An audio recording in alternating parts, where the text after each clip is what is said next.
In today's video, I am going to teach you how to create Employee in Gusto.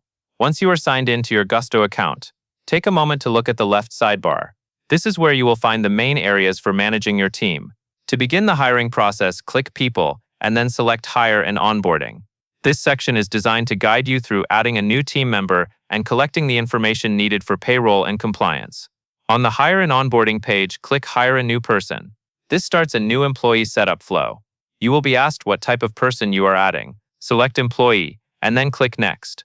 Choosing the correct worker type is important because it affects taxes, forms, and how the person is paid. Now enter the employee's legal name, their email address, and their start date.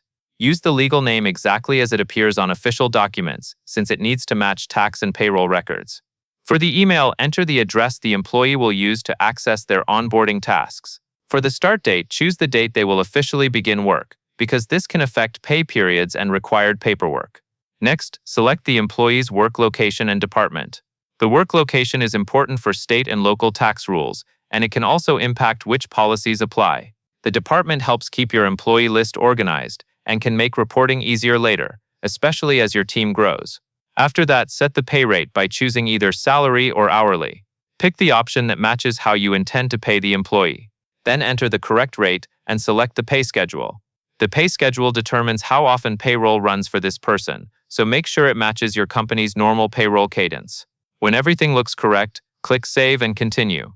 This will send the onboarding email to the employee so they can securely enter their own social security number, bank details for direct deposit, and tax form information.